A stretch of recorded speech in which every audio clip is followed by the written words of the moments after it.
Good morning, सुप्रभात, केम छो, सलाम। उम्मीद आप सब लोग बेहतर होंगे, अपना ध्यान रख रहे होंगे। मैं यहाँ भोपाल में हूँ। एक्चुअली आपको पता होगा कि भोपाल में हम लोगों का जो है वो फेलिसिटेशन सेरेमनी होता है। मतलब इसको हम अचीवर्स अवार्ड कहते हैं। बहुत सारे बच्चे जो है वो उसमें आते हैं, अलग अलग जगह से विद फैमिली आते हैं बच्चे उसमें। और जैसे बाकी कोचिंगों का होता है ना कि बाकी कोचिंग रिजल्ट निकलने के अगले दिन भीड़ इकट्ठी कर लेती है, खूब सारी भीड़ होती है। और उस भीड़ में जो है वो मतलब बहुत सारा जो है बच्चे जो होते हैं, मतलब वो अलग अलग तरह का उनको जो है वो मोटिवेशन देकर कि भाई कि तुमको ये मिलेगा, तुमको वो मिलेगा, वैसे इकट्ठे होते हैं। बायोमेंटर्स का पूरा कल्चर डिफरेंट है। बायोमेंटर से बच्चा सेलेक्ट होता है, अपने कॉलेज जाता है, उसे अपना अलॉटमेंट लेटर मिलता है, कॉलेज में पढ़ रहा होता है, फिर उसको एक अवार्ड फंक्शन का उसे एक गूगल फॉर्म भरना पड़ता है। उसके बाद फिर जो है वो उसमें से जो बच्चे जो है वो कंफर्म होती है जिनकी बुकिंग हमारे पास निश्चित। देखो हम लोग क्या करते हैं कि चाहे तो हम 500, 1000, 10,000 बहुत सारा बड़ा इवेंट कर सकते हैं ये वाला, लेकिन हम लोग इवेंट को थोड़ा छोटा करते हैं हम। और first come first serve basis पे, मतलब उसमें भी ये डिस्क्रिमिनेशन नहीं करते हैं हम उसमें भी कि मतलब कि आपने जो है वो किसी का बहुत अच्छा रैंक आया मान लो, और तो उस बच्चे को हम जो है वो बोले कि भैया तुमको तो आना ही आना है, ऐसा नहीं। ये सिर्फ बॉन्ड वाली बात है। यानी बायोमेंटर्स में आपका रिजल्ट आपका है, ठीक है, आपका अचीवमेंट भी आपका है, हम सिर्फ माध्यम मार्ग थे। तो बायोमेंटर्स में जो है वो सबसे इंपॉर्टेंट चीज़ है वो है दिल का कनेक्शन। कितने बच्चे ऐसे जो हार्ट टू हार्ट कनेक्ट है बायोमेंटर ऑर्गेनाइजेशन से, कितने बच्चे ऐसे हैं जो इस ऑर्गेनाइजेशन से लंबे समय तक जुड़े रहना चाहते हैं, उसके लिए जो है वो आकर मिलते हैं यहाँ पर। तो हम लोग बेसिकली इसको फेलिसिटेशन सेरेमनी ना बोल के इसको अचीवर्स अवार्ड बोलते हैं। It's like an award function. इस बार फर्स्ट टाइम हम लोग जो है वो दिन के समय कर रहे हैं इसको हम। हर बार जो है वो इवनिंग में हुआ है, लेट नाइट तक चला है। इस बार चूंकि वेन्यू का बड़ा इशू हो गया था भोपाल के अंदर, तो हम लोगों को जो है वेन्यू भी थोड़ा सा भोपाल के आउटस्कर्ट में मिला हम लोगों को। अच्छा वेन्यू है। और मुद्दा ये है कि ये वो दिन होता है जिस दिन के लिए कई बच्चे तैयारी करते हैं, इंतजार करते हैं। हम लोग भी जो है बच्चों से मिलने के लिए बहुत उत्साहित रहते हैं। तो उसी की तैयारी चलती है। जैसे एक दिन पहले मैं आ गया यहाँ, आकर फिर क्या है पूरी तैयारी का जायजा लिया कि भाई ठीक, सब कुछ ठीक ठाक है ना। फिर इसे होता ना, अब ऐसा लगता है लोगों को कि कोई चीज़ को अरेंज करने में कम एफर्ट होता है, नहीं, इसमें बहुत एफर्ट होता है। कुछ भी आप करते हो अरेंज ना, तो उसमें बहुत सारा एफर्ट उसके अंदर लगता है। खैर, वो हमारी टीम है, हम लोग हैं, सब मिलके कर लेंगे। आप लोग यदि तैयारी कर रहे हैं नीट के लिए, तो मैं आपको क्लियर कर दूं कि बेटा, है ना, नीट सिर्फ एक एग्ज़ाम नहीं है। नीट एक लाइफ चेंजिंग इवेंट है। आप जब एग्ज़ाम निकाल लेते हैं ना, तो आप जब जब उस तरफ जम करके पहुंचते हैं तो दुनिया अलग होती है पूरी। फिर अभी हाल ही में बहुत बड़ा हल्ला हो रहा है कि भाई कि केमिस्ट्री में 10 चैप्टर माइनस हो गए हैं, और बायोलॉजी में जो है वो सिलेबस कम हो गया है, कुछ हिस्से बिल्कुल से। देखो, अभी तक अपन क्या करते हैं, अभी तक अपन स्ट्रक्चरल ऑर्गेनाइजेशन एनिमल पढ़ते हैं, और उसमें हम लोग पढ़ते हैं कॉकरोच।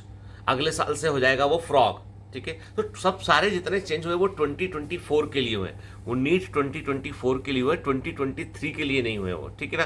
तो अभी तक एनटीए का कोई भी इस पर वर्डिक्ट नहीं है, कोई भी स्टेटमेंट नहीं है, और नेशनल मेडिकल बोर्ड का भी कोई स्टेटमेंट नहीं है। इसलिए कंफ्यूज मत रहना भाई, ठीक है। मतलब अभी मैं देख रहा हूँ कि यूट्यूब पे ऐसे लोगों की बाढ़ आ गई है जो ज्ञान दे रहे हैं आके, ये हट गया, ये नहीं आएगा, वो। अरे दादा, साल भर मेहनत की है, हट गया तो नहीं आएगा, तो नहीं आएगा भाई, जो आता है उसमें से करके आएंगे।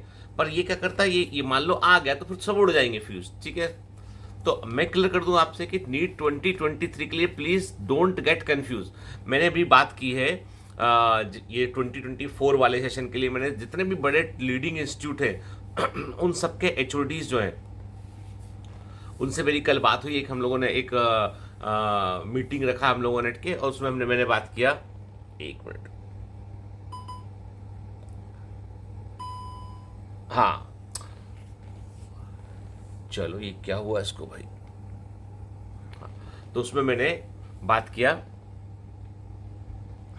तो उसमें है ना बताया उन्होंने कि जो नीट 2024 के लिए वो लोग जो चैप्टर छोड़ दिए गए हैं ना, जो हटा दिए एनसीईआरटी ने, उन चैप्टर को भी वो कवर करेंगे, पर ब्रीफ में कवर करेंगे। क्योंकि अभी तक नेशनल मेडिकल बोर्ड का कोई स्टेटमेंट नहीं है, एनटीए का कोई स्टेटमेंट नहीं है। हालांकि मेरा वाजिब पॉइंट ये है मेरे दिमाग में कि यदि कोई चैप्टर है ही नहीं एनसीईआरटी के अंदर, तो एनटीए और नेशनल मेडिकल बोर्ड उसको पूछ नहीं सकते हैं कायदे में। क्योंकि एक बच्चा बोलेगा ना मैंने नहीं कोचिंग किया कहीं, मैं तो इसी किताब से पढ़ रहा हूँ, अब बताओ मैं कहाँ से पढ़ूँ, आपकी किताब में नहीं दे रखा चैप्टर ये। तो मुझे लगता है गौर कि ये जो एनसीईआरटी अपडेट होके आया है ना, तो इसके जो चैप्टर मिसिंग है वो एग्जाम में आने की संभावना कम है 2024 के लिए, नॉट 2023। लेकिन उन चैप्टर को हमें ब्रीफली पढ़ना पड़ेगा। उसके पीछे बड़ा कारण ये है कि जैसे डाइजेस्टिव सिस्टम मिसिंग है, digestion and absorption chapter he missing है, गायब है चैप्टर। तो चैप्टर गायब होने से शरीर में से ऐसा नहीं है कि शरीर में से इंटेस्टाइन गायब हो गई कि भाई होती नहीं इंसान के अंदर। आपको आगे के चैप्टर से लिंक बनाना पड़ेगा ना उसका, आपके दिमाग में एक फिजियोलॉजी की अंडरस्टैंडिंग पूरी डेवलप करनी पड़ेगी। तो वो चीज़ें पढ़नी पड़ेंगी पर ब्रीफ में। जैसे हम लोग क्लास में 12 लेक्चर में डाइजेशन पूरा करते हैं, तो 12 में नहीं करके भी 3 लेक्चर 4 लेक्चर पूरा, लेकिन करना तो पड़ेगा। ये जो जितना छोड़ दिया ना उन्होंने, जैसे केमिस्ट्री में सर कहते हैं कि सॉलिड स्टेट गायब हो गया है ना, पी ब्लॉक गायब हो गया, तो उनका बोला था कि आगे केमिस्ट्री कैसे समझेंगे। तो ब्रीफली चीज़ों को तो कवर करना पड़ेगा। डीप में जो पोर्शन है उसको डीप में जाके पढ़ना पड़ेगा पूरा एनसीईआरटी के अकॉर्डिंग, इनको ब्रीफली कवर करना पड़ेगा। तो मतलब क्या होता है कि कोर्स को हटा देना सॉल्यूशन नहीं है, continuity of subject that is much more important thing, ठीक है ना। खैर सरकार ने क्यों सोचा क्यों किया मुझे नहीं मालूम, लेकिन हम लोग उसके अकॉर्डिंग अपने आप को एकोमोडेट कर लेंगे 2024 के लिए। 23 के लिए कोई कंफ्यूजन नहीं है, साल भर जो पढ़ाया गया वो एग्जाम में आएगा बेटा, एकदम अटेंटिव रहिए उसके लिए, रिवाइज करिए उसको, ठीक है। चलिए, तो आज कोई कहानी नहीं, कहानी की सारी बातें कल तो लाइव होगा, कल तो यूट्यूब पर लाइव पूरा फंक्शन होगा आपका। तो मिलते हैं कल, ठीक है ना। कल ये जितने फंक्शन होते हैं सब मेमोरी यादें क्रिएट करने के लिए होते हैं, ठीक है। इनका अपना सिग्निफिकेंस होता है, मतलब ये यादें हमेशा हमेशा के लिए दिल में रह जाती हैं। चलो बाय।